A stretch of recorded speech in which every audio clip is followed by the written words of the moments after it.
Merhaba arkadaşlar. Bu videomuzda Binance vadeli işlemlerde hesap makinesi kullanımından bahsedeceğim. Hesap makinesi sayesinde işleme girmeden veya işlemdeyken kar, zarar ve likidasyon fiyatınızı kolay bir şekilde hesaplayabilirsiniz. Haydi başlayalım.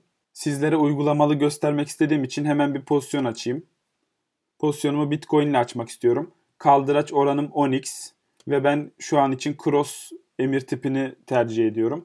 Cross ve Isolated'ın ne olduğunu merak ediyorsanız Binance Futures eğitim setimde görebilirsiniz. YouTube kanalımda bulabilirsiniz veya sağ üst köşeye de bırakırım. 18.560'tan long emir gireceğim. Size'ımda yani ne kadarlık Bitcoin pozisyonu açmak istediğimi de 0.05 belirliyorum.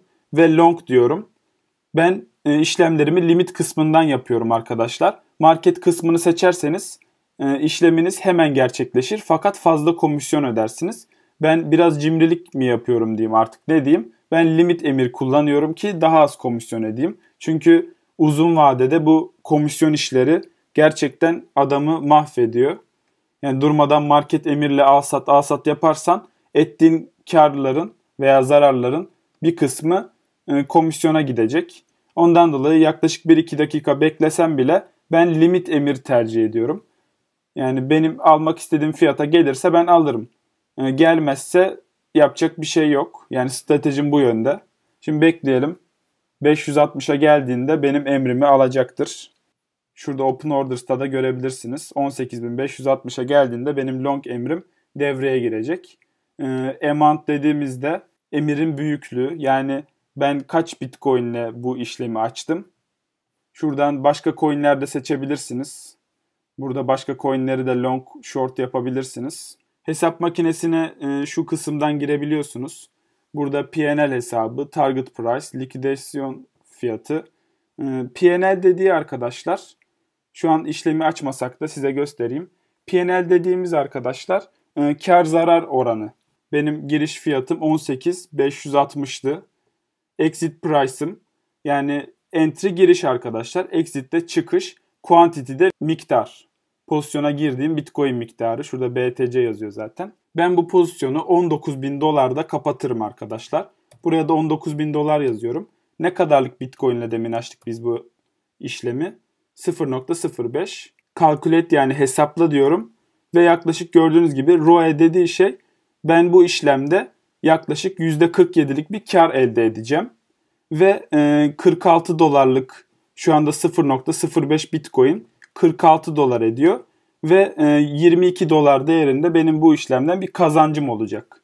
Peki ben bu işlemi zarar ediyorum. Yani Bitcoin düştü ve ben zararda kapatmak zorunda kaldım. Onun için de 18.560'tan girdiğim pozisyona ben 18.400'de stop oldum mesela.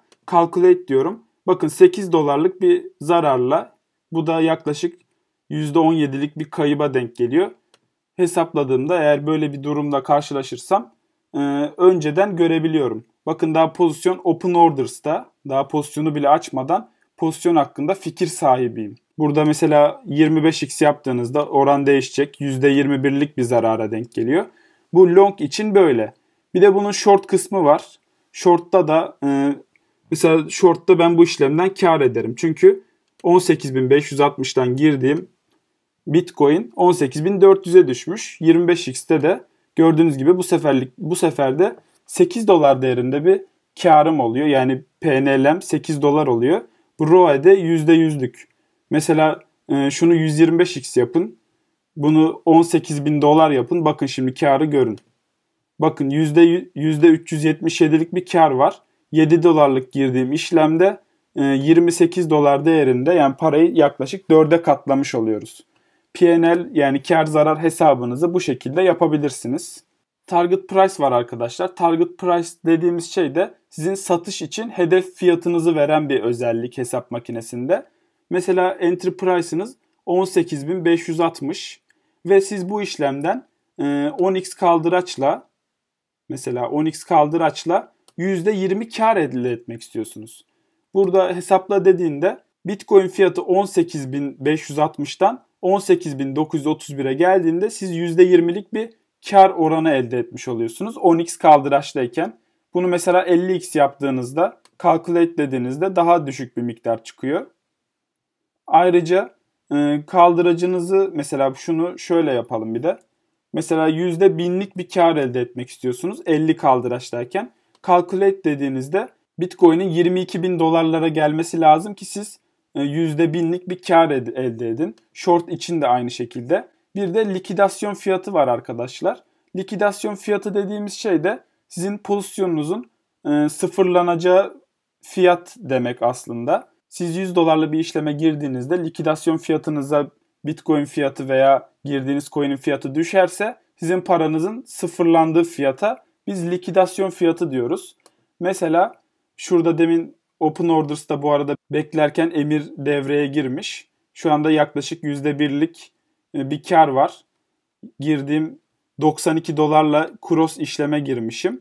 Ve yaklaşık 1,5 dolar değerinde şu an bir karım var. P&L dediğimiz şey ettiğimiz karın dolar hali. ROE de bizim yüzdesel karımız. Likidasyon fiyatımız da 14.946 arkadaşlar. Bitcoin fiyatı 18.560'dan 14.946'ya yani lig price'a düşerse paramız sıfırlanıyor arkadaşlar. Hesap makinesi ondan dolayı kullanmak önemli.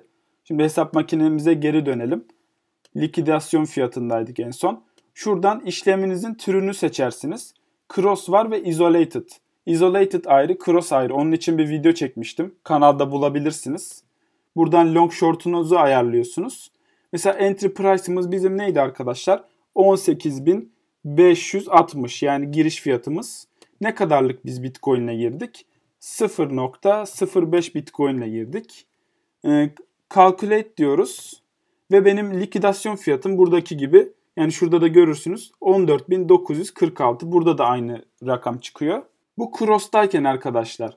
Cross'taysanız likidasyon fiyatınızı düşürmek için burada girdiğiniz 92 doların yanında girmediğiniz boştaki parayı da devreye sokuyor. Ve sizin likidasyon fiyatınızı düşürüyor. Max Open'da maksimum işleme girebileceğiniz miktarı belirliyor. Ben şu anda mesela bu pozisyona ek olarak ben şu anda 90 dolarla girmiştim işleme. Bu pozisyona 3.673 dolar daha ekleyebiliyorum ortalama düşürmek için veya ekleme yapmak için. Daha fazla yapamıyorum. Max Open'da bu arkadaşlar. Bir de Open Price var. Open Price kademeli alış veya satış yapan insanlara yarayan bir özellik. Mesela benim entry price'ım 18.560. Benim pozisyona girdiğim miktar da 0,05. Calculate diyorum. Benim giriş fiyatım şu anda 18.560. Add pozisyon diyorum yani pozisyon ekliyorum. Bitcoin mesela düştü. Ben de ortalamamı düşürmek istiyorum. Veya hani zarardayım. Pozisyona para ekleyerek ortalamamı daha likidasyon fiyatından uzaklaştırmak istiyorum. Ve bunun için de 18.300'den ben biraz daha Bitcoin alıyorum arkadaşlar. Bundan da 0,09'luk alıyorum. Ve calculate diyorum. Bakın benim ortalamamın düştüğü fiyatı gösteriyor. 18.392'ye düştü. İlk olarak 18.560'tan pozisyona girmiştim. Ve sonra da düştükçe ekleme yaptım. Bu sayede average yani ortalama benim fiyatımı düşürmüş oluyorum ki daha rahat kar edebileyim. Bakın bu arada pozisyonumuz 0,05 Bitcoin ile açtığımız pozisyon yaklaşık hani 5 dakika içinde para kazandırdı. %3 kar az değil. Hani bu ben şimdi size göstermek için küçük bir miktarla girmiştim pozisyona. Şimdi bu pozisyonu kapatalım arkadaşlar. Bir de kapatmaya göstereyim sizlere. Şuradan fiyatı ayarlıyorsunuz. Ben mesela kaça geldiğinde 18.640'a geldiğinde benim limit olarak emrimi yani pozisyonumu kapat diyorum. Limit dedim. Ve şu anda Open Orders'a kapatma emrini de verdim. Yani hiçbir yerde market emrini kullanmıyorum. Ancak market emrini çok büyük dump pump'larda hemen kullanabilirsiniz. Bu fiyat 18.640'a geldiğinde benim emrim kapanacak. Ayrıca bana videolarda çok soru soruyorsunuz. Ben Binance Futures'a giremiyorum. Neden giremiyorum?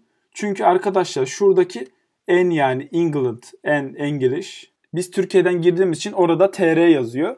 Onu silip şöyle sileceksiniz. Mesela TR varsa bu normalde TR oluyor. Siz bunu N yapacaksınız. Ve bu sayede kolaylıkla girebilirsiniz. Arkadaşlar Binance Futures'ta yani kaldıraçlı işlemlerde spot işlemlere göre, Binance Spot'a göre daha fazla komisyon kesiliyor. Ve bu komisyonlar uzun vadede gerçekten bize çok zararlı oluyor. Binance Futures'a kaydolurken referans linki ile kaydolmanızı öneriyorum. Bu kaydolma sayesinde %10'luk bir komisyon indirimi kazanacaksınız. Eğer benim referans linkimden kaydolmak isterseniz açıklama kısmına indirimli yazabilirsiniz. Açıklamaya zaten kodu da bırakırım. Bu sayede %10'luk bir indirim kazanabilirsiniz. Kendinize iyi bakın arkadaşlar.